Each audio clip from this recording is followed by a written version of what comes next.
Welcome to our video that deals with research and especially the writing of research for your papers. You can either follow along in the video, just watch the video, or if you want to log in, go to My Maranatha. We can show you how in the video to get to where you need to go, and you can then follow along, make sure you're actually doing it. So either way is fine. Makes no difference at this point. You'll be coming back to this page frequently. When you log into My Maranatha, normally you will go to My Courses, and your various current courses will be listed there for you. Just as a point of interest, if you're new to Maranatha, if you're in a Session B online class, that class at some point is going to disappear, probably before you submit your final papers, do your exam, that sort of thing. When that takes place, just go to the Academics tab at the top. When you click that open, it will show you your current classes. Down near the bottom of the page, just change that current to past, and your courses will then show up. Just a minor point, but some students panic when their classes disappear. What we want to do this morning, however, is go back to our quick links box. Instead of clicking open my courses, click open my groups and come down to seminary.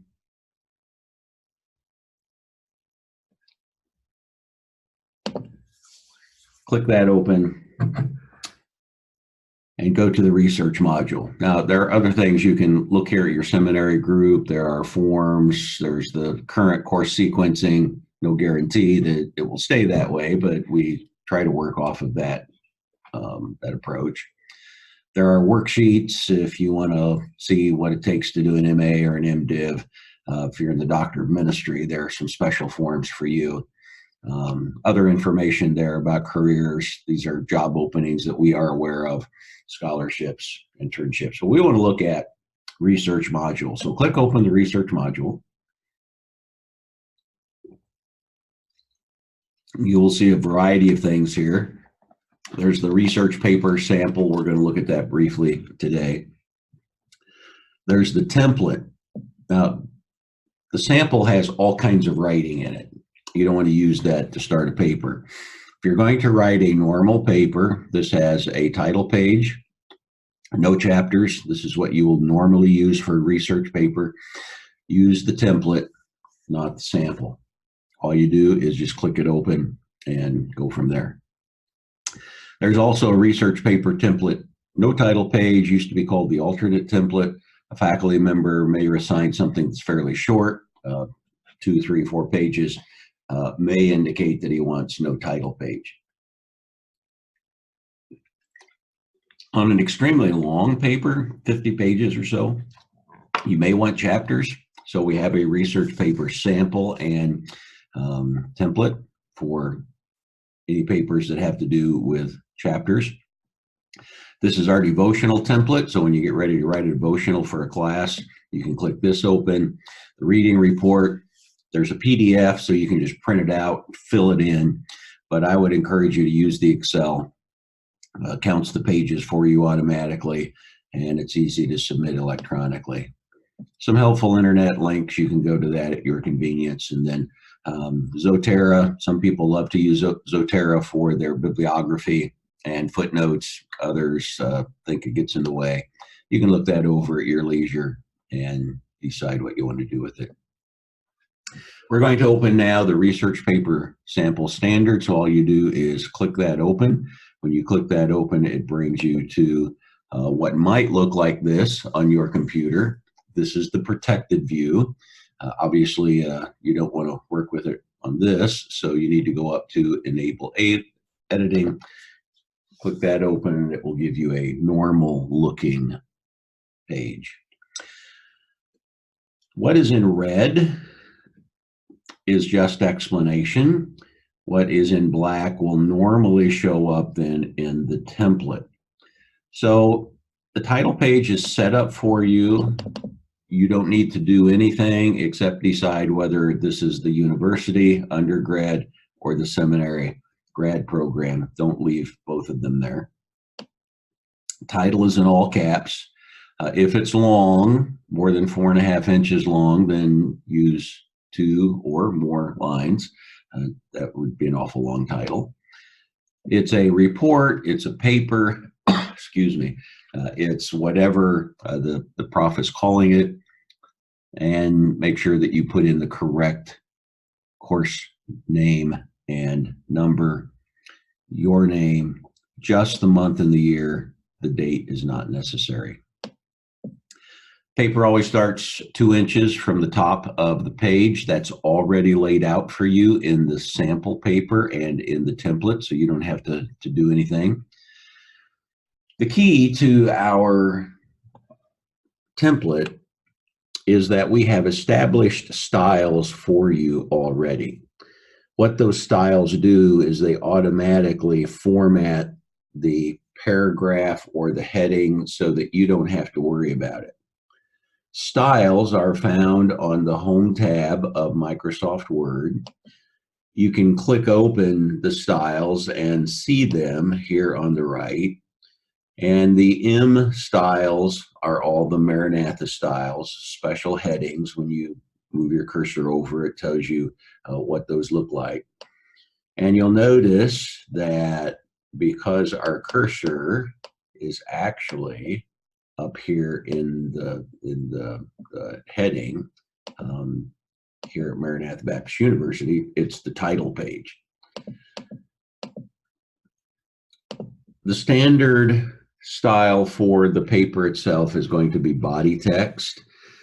If you copy and paste from another document, it will routinely carry that style over with you, and so you need to be careful. Sometimes students will end up with the normal style. In order to change styles, when your cursor is in a paragraph, you just click the style you want, and you'll notice that it made some changes here. There's no tab here at the beginning, no indentation at the beginning. Everything else seems to be okay. So if that happens, just move your cursor into that paragraph, click the body text style, and you'll be ready to go. I would encourage you to print out sample paper, set it beside your computer when you're writing your first few papers, kind of give you a feel for what your paper should be looking like. So you open the template, do a save as instead of just starting the template. I would save it as whatever document name you want, put it on your computer. Then you don't even need to come back to the Maranatha website to pick up your template. You have it already. Just open it up, save it as a new name of whatever your paper is going to be. Come back, however, periodically, because we do make updates and changes occasionally to the template. So we're going to use the research paper template standard. This is what you're looking at right now. Trabian is our standard, however, and it's our standard because that's what the rest of the theological world uses. Trabian is expensive and Trabian is difficult to use, and so unless you're working in your doctoral program, you can pretty much ignore Trabian and in its place use Nancy Weimeister's quality research papers. You've been working through that in the Prolegomena class. It does everything you're going to need for a typical paper. You might occasionally need to consult Trabian, go to the library, check it out, but generally you can ignore it. Every paper should have an introduction. This might be just a paragraph, it might be a page or two, but in the introduction to every paper, research paper that you do for Maranatha, you should have a problem, a question, a theme, why the theme is important, an explanation of what you're going to accomplish in the paper, perhaps limitations on the part of the writer, and then a basic outline of how the author plans to accomplish his task. So your theme should be clearly stated and definitely give us the process. This is not a novel.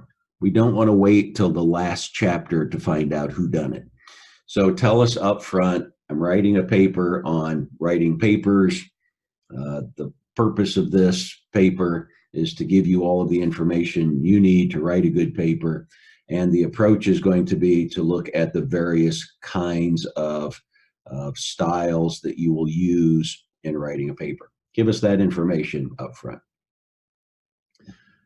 Paper longer than 4 or 5 pages should have sections. These are not chapters. These are sections broken down by key headings. So in this section of the sample paper, we're going to look at the margins, the headings, the indentations.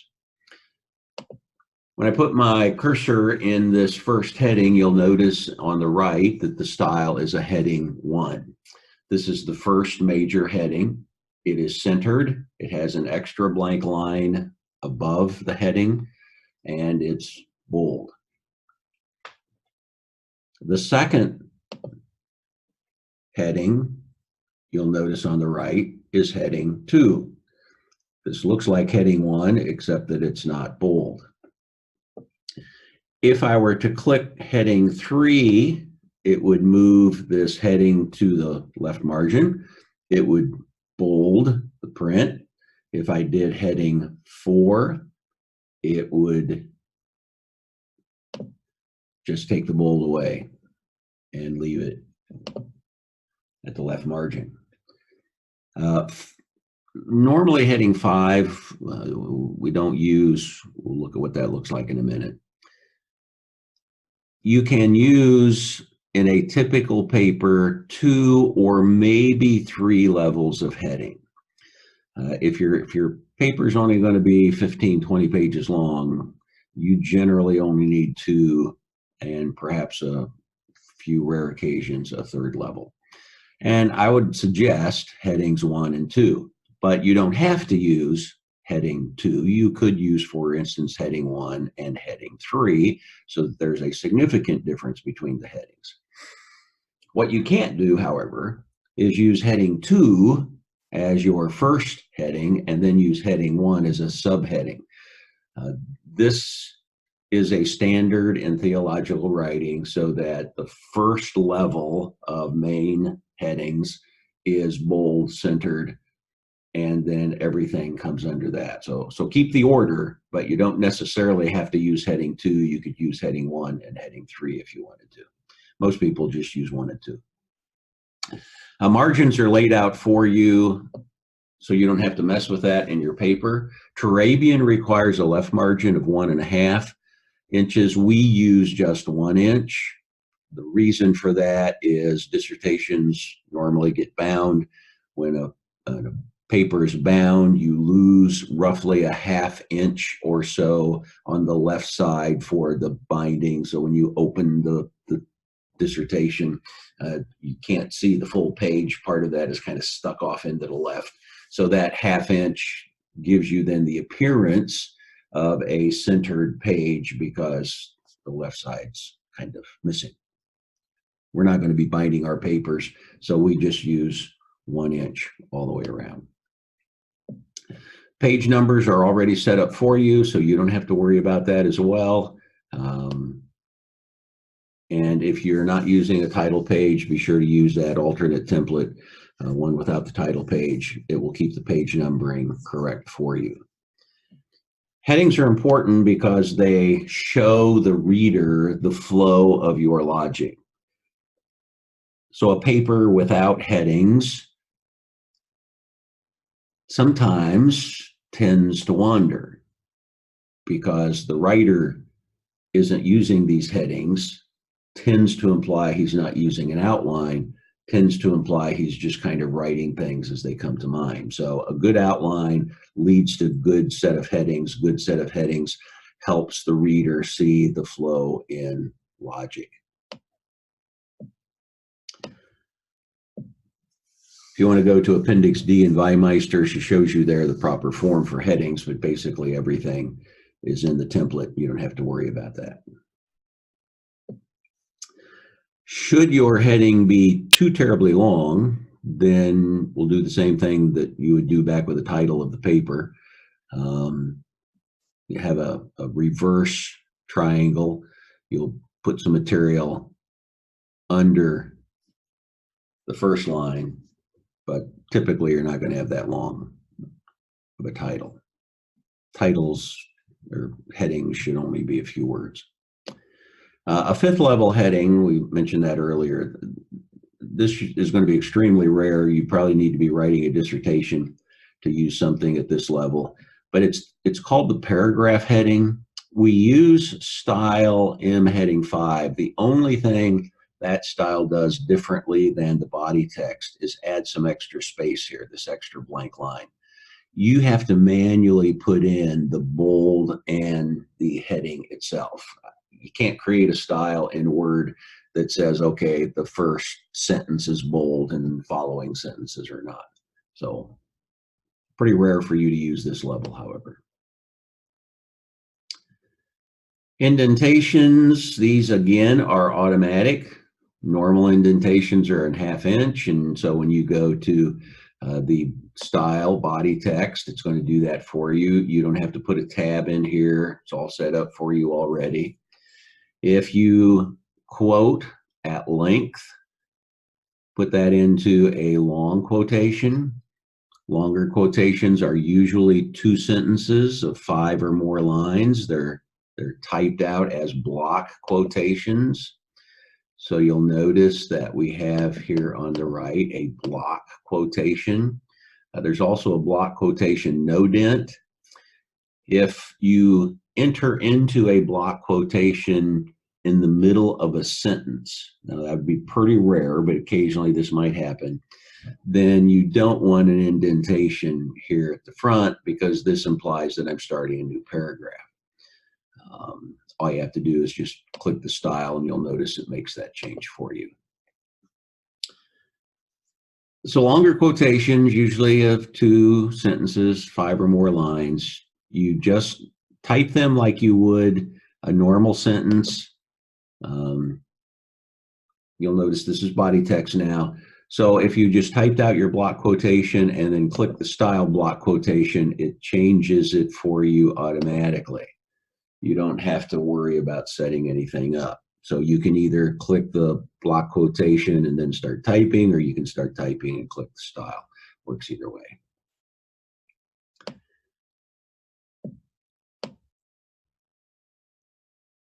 Citations can be footnotes or endnotes.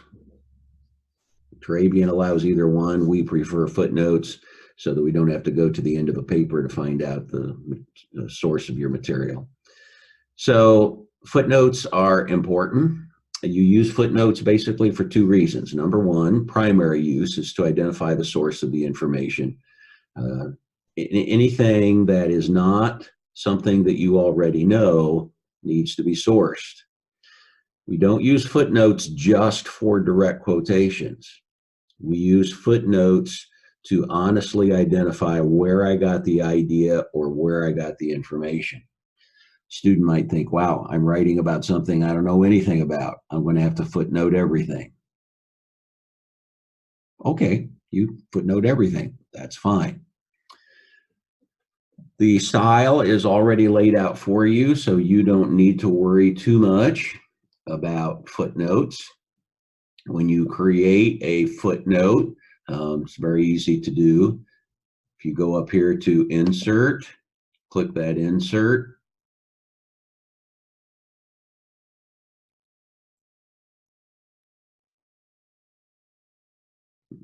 Excuse me. We want references, not insert. The references have the insert footnote. You just click that, or Alt Control F will do the same thing. Now, Turabian and Weimeister changed the footnote format. The old style was a superscript number in the body of the paper and a superscripted number before the footnote.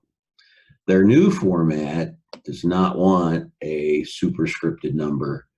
They want a full-size number. Now you'll notice here we're using the superscripted, and that's because Word can't do what Turabian wants it to do. We do have a macro. It's at the end of this paper. We do have a macro that you can add to your computer if you desire to do so. And that macro will then create the right kind of footnote marker that Turabian wants. The problem is that computer programmers don't like macros. Macros can carry viruses. It's the way people can introduce a virus to your computer by putting it in a macro. When you open the macro, the virus is released. So an awful lot of the current computers are not allowing macros. If you create the macro on your computer, then your computer will trust it because you created it. But if I create the macro on my computer and send it to you, a lot of times your computer is going to reject that. It's not going to allow you to open that macro. And it won't like it if you go into your settings and change to allow for macros. So it's easier to either use the old style, nobody at Maranatha is going to be concerned, or write your own macro to fix the problem. Either way, it's fine with us. As we move on down through the paper, one little note that you should be aware of: if you copy footnote material from another location, for instance, you have a work in your bibliography, and so you just swipe that material and then copy it and then paste it into your footnote, it may create a problem. And the reason that it may create a problem is that if you turn the footnote or the paragraph markers on, you'll see this little thing down here that is the standard paragraph marker, this thing right here. That's more than just this is the end of a paragraph. In Word, that marker, you don't normally see it, but that marker is there, and it carries all of the formatting for the paragraph. So if you swipe a work in the bibliography, and when you swipe it, you won't notice that the footnote, that the paragraph marker is there, but it is. You will pick up that marker.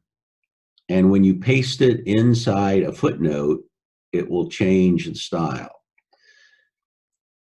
All you have to do is go over to the styles, click the correct style, you'll be fine. But sometimes if you copy from another paper and that paper style is normal, or that paper style is some specialized style in that particular paper, you can carry that new style over. Doesn't look right. Sometimes you're not sure why it doesn't look right. It's because of that little paragraph marker there that normally you never see. If you'll go to chapter 22 of Weimeister's research papers, there is information on the proper form for the bibliography and footnotes from all different kinds of sources. And another good site is the URL that's presented there for you. It's the Turabian website. Shows you how to do not just books and journal articles, but websites, interviews, unpublished papers, class presentations, whatever. We provide full information for a footnote for the very first time. When you refer to a source a second time, we use the short version for a footnote so that you're not giving Nancy Weimeister and the full title and the publication information. All we do is we put the last name, a short title, and even that's optional, and then the page numbers. Now, IBID is legitimate. IBID means the same as, and so in footnote 6, for instance, you'll see that we have IBID, which means that The information that's referenced by footnote number 6 is found on Weimeister Quality Papers 192 to 193. I recommend that you not use IBID. The problem is that with our word processors today, it's very easy to cut and paste material from one section of your paper, move it to another section of your paper. If you do that, and there's an IBID inside that, or there's an IBID immediately following the material where you paste it, the reader is going to be misled because that IBID might be referring now to a different source than it did when it was in its original place in your paper. So I just don't use IBID and would recommend that you not use it either. If after you're all done with the paper, you know you're not going to do any shifting of the material, you want to go back and put in IBID because it looks a little nicer, that's fine, but I just use the short form.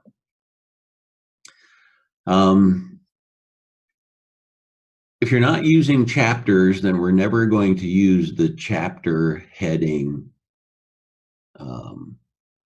style over here on the right, M heading chapter.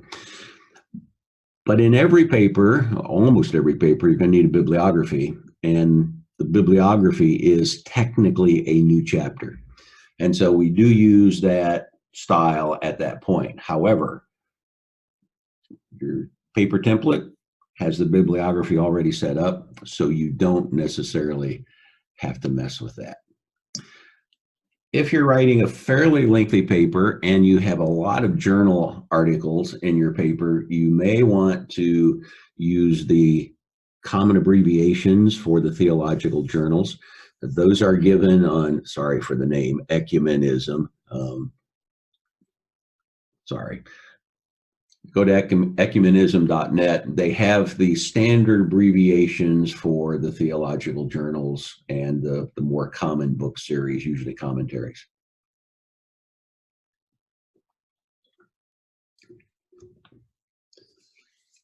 Be consistent.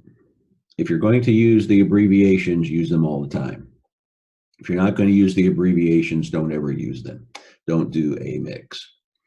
If you're using Greek or Hebrew fonts or some other uncommon font, then make sure that you embed the fonts in the document so that the reader can see them. The reader may or may not have your specialized font. If he doesn't have that font on his computer, then your Greek or your Hebrew or your Russian or whatever it is not going to come up. He's not going to be able to read it. So there are instructions here for how to embed your font, and you can read through that. If you're looking for a Greek font, I would encourage you to use the SBL fonts. They're free, and there's instruction there for downloading them and installing them, and they even have a keyboard that you can print out to help you type. Weimeister gives you the acceptable scheme for transliterating Greek and Hebrew into English. That's helpful if you intend to place material onto web pages. If you convert Greek or Hebrew fonts into HTML, they usually result in gibberish. So using the transliteration code is helpful. If you know Greek and you know Hebrew, then we encourage you to go ahead and use the regular Greek and Hebrew in your paper itself. This is your bibliography. The template already has this set up. Don't mess with it.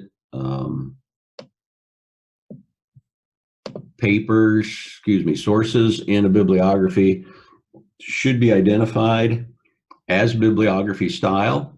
If this came, for instance, from the body text, this is what it would look like. And you can type it like that, but just go in, click the correct style, and it will do the reverse indentation. You will notice that in footnotes, it is the author's first name first, then the last name, a comma, the title. All of the information, the publication information goes in parentheses, and you have then a page number or numbers for the specific location of the source. When you get to the bibliography, it is last name first, and we do put these in alphabetical order. After the first name is a period, The title is followed by a period. The publication information is not put in parentheses. And in books, you don't use page numbers. In journal articles, you do include the beginning and the last page number of the article itself. Style will take care of the style. FineMeister will help you dramatically with the data that's included in there. Occasionally, rare occasion, you might want an appendix. This is information that is helpful to the reader. It's fairly lengthy information, but it is not part of your paper.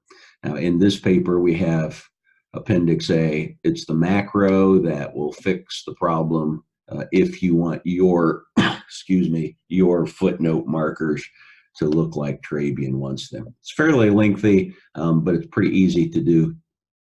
And when you get done, this is what your footnote marker will look like. It will be the full size number, not superscripted, followed by a period, followed by a space, and then the footnote itself.